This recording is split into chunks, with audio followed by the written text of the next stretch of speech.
क्या आप कभी किसी के मन की बात जानने की इच्छा रखते हैं? क्या आप यह समझना चाहते हैं कि सामने वाला सच बोल रहा है या झूठ? अगर हाँ, तो यह वीडियो आपके लिए है। आज हम the art of reading minds किताब का संपूर्ण सारांश आपके लिए लाए हैं। यह किताब हमें यह सिखाती है कि हम बिना शब्दों के भी लोगों के विचारों को कैसे समझ सकते हैं। इस वीडियो में हम सीखेंगे, तो चलिए बिना समय गंवाए इस रोचक सफर की शुरुआत करते हैं। अध्याय 1, माइंड रीडिंग की वास्तविकता। माइंड रीडिंग का मतलब यह नहीं है कि आप जादूगर की तरह किसी का दिमाग पढ़ लेंगे। असल में यह एक मनोवैज्ञानिक कला है जो हमें सामने वाले के हाव भाव, बॉडी लैंग्वेज और टोन से उनके इरादों को समझने में मदद करती है। माइंड रीडिंग की 3 मुख्य कुंजियां। 1, अवचेतन संकेतों को पहचानना। 2, माइक्रो एक्सप्रेशंस को डिकोड करना। 3, व्यक्तित्व और व्यवहार का विश्लेषण करना। अगर आप इन 3 चीजों को समझ लें तो आप दूसरों की सोच को बेहतर तरीके से पकड़ सकते हैं। अध्याय 2, बॉडी लैंग्वेज और हाव भाव पढ़ने की कला। हमारे शरीर की भाषा हमारे शब्दों से कहीं ज्यादा बोलती है। रिसर्च के मुताबिक हमारी संचार प्रक्रिया का 55% हिस्सा बॉडी लैंग्वेज, 38% आवाज का टोन और सिर्फ 7% शब्द होते हैं। मुख्य संकेत जो आपको ध्यान देने चाहिए। 1, आंखों का संपर्क। अगर कोई आपकी बात सुनते समय लगातार आंखों में देख रहा है तो वह रुचि रखता है। अगर कोई बार बार इधर उधर देख रहा है तो वह असहज या झूठ बोल सकता है। 1, हाथों की गतिविधि। अगर कोई खुली हथेलियों से बात कर रहा है तो वह ईमानदार है। अगर कोई मुट्ठी बंद कर रहा है तो वह गुस्से या तनाव में हो सकता है। ये पैरों की स्थिति। अगर किसी के पैर आपकी ओर मुड़े हैं तो वह आप में रुचि रखता है। अगर पैर दूर हटे हैं तो वह आपसे बचना चाहता है। अध्याय 3, माइक्रो एक्सप्रेशन से सच और झूठ पहचानना। क्या आपने कभी गौर किया है कि लोग कुछ बोलते हैं लेकिन उनके चेहरे की अभिव्यक्ति कुछ और कहती है? इसे कहते हैं माइक्रो एक्सप्रेशंस, जो सिर्फ एक 25वां सेकंड के लिए दिखते हैं। कुछ सामान्य माइक्रो एक्सप्रेशंस। 1, गहरी सांस लेना और पलक झपकाना, घबराहट या झूठ बोलने का संकेत। अचानक हल्की मुस्कान, कोई छिपी हुई खुशी या छल। 3, नथुने फूलना, गुस्सा या झुंझलाहट। अगर आप इन छोटे संकेतों को पकड़ना सीख लें तो आप झूठ और सच्चाई में फर्क कर सकते हैं। अध्याय 4, लोगों की सोच और इरादे समझने की तकनीकें। कभी कभी शब्दों से ज्यादा लोगों का व्यवहार उनके दिमाग को उजागर करता है। यहाँ कुछ शक्तिशाली तकनीकें हैं जो आपको दूसरों की सोच को समझने में मदद करेंगी। 1, मिररिंग तकनीक। मिररिंग तकनीक। अगर आप किसी के हावभाव और बोलने के तरीके की हल्की नकल करें तो सामने वाला आपको ज्यादा पसंद करने लगेगा और खुलकर बात करेगा। 2, पैटर्न पहचानना, पैटर्न रिकॉग्निशन। लोग बार बार एक जैसा व्यवहार करते हैं। अगर आप ध्यान दें कि कोई व्यक्ति किस स्थिति में कैसे प्रतिक्रिया देता है तो आप उनकी सोच को भविष्य में भी भांप सकते हैं। 3, साइलेंस का उपयोग, पावर ऑफ साइलेंस। अगर आप किसी से सवाल पूछने के बाद चुप रहें तो वह व्यक्ति खुद ही ज्यादा बोलने लगेगा, जिससे आप उनकी वास्तविक सोच को पकड़ सकते हैं। अध्याय 5, प्रभावी संवाद और मनोवैज्ञानिक ट्रिक्स। माइंड रीडिंग सिर्फ दूसरों की सोच को समझने तक सीमित नहीं है, बल्कि यह आपको बेहतर संवाद करने और प्रभावी रिश्ते बनाने में भी मदद करती है। कुछ शक्तिशाली मनोवैज्ञानिक ट्रिक्स। 1, पुकारने का प्रभाव। किसी का नाम बार बार लेने से वह आपको ज्यादा पसंद करने लगेगा। 2, पैरासाइटिक फॉर्मूला। अगर आप किसी से सहमत होने वाले वाक्य से बातचीत शुरू करते हैं तो वह आपकी बातों को ज्यादा ध्यान से सुनेगा। 3, फ्रेमिंग इफेक्ट। अगर आप चीजों को सकारात्मक रूप में प्रस्तुत करते हैं तो लोग आसानी से आपकी बात मानते हैं।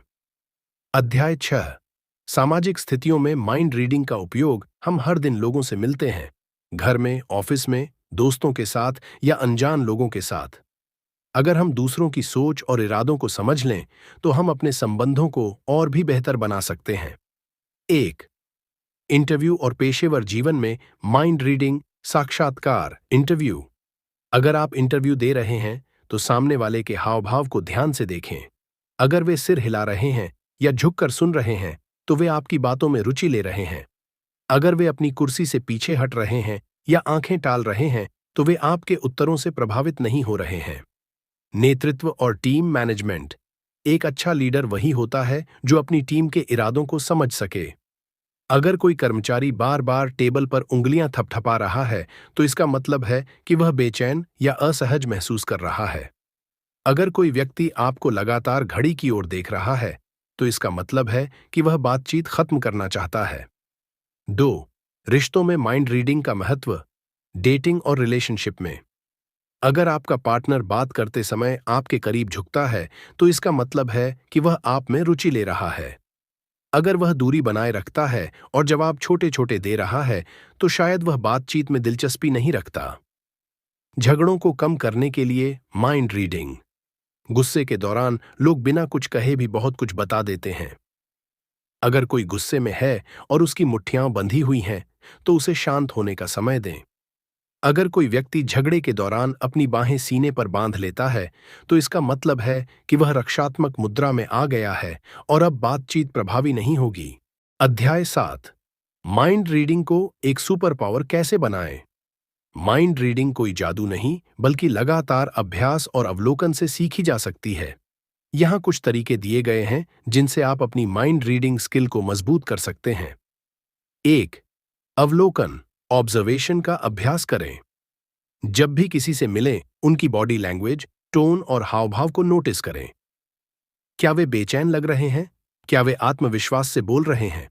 यह समझें कि उनके शब्द और उनकी बॉडी लैंग्वेज में कोई विरोधाभास तो नहीं है। 2. माइंडफुलनेस और इमोशनल इंटेलिजेंस बढ़ाइए। अगर आप खुद के विचारों और भावनाओं को बेहतर तरीके से समझेंगे, तो दूसरों की भावनाओं को भी आसानी से पकड़ पाएंगे। ध्यान, मेडिटेशन और माइंडफुलनेस एक्सरसाइज आपकी अवलोकन क्षमता को तेज कर सकती है। 3. व्यवहारिक पैटर्न पहचानें। जब आप किसी व्यक्ति को कई बार मिलते हैं, तो उनके पैटर्न को समझने की कोशिश करें।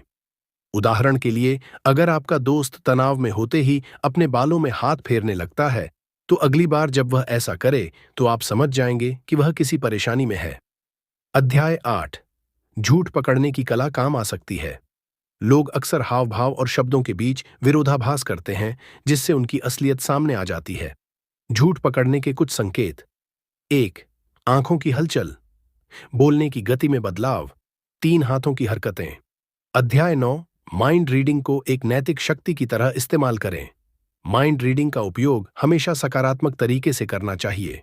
यह किसी को धोखा देने या उनके निजी विचारों को बिना उनकी अनुमति के जानने के लिए नहीं है, बल्कि यह बेहतर संवाद, रिश्ते और निर्णय लेने की क्षमता को मजबूत करने के लिए है।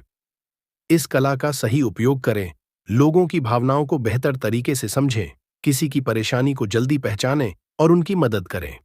व्यवसाय और निजी जीवन में बेहतर निर्णय लें। उपयोग किसी को धोखा देने या हेरफेर करने के लिए न करें।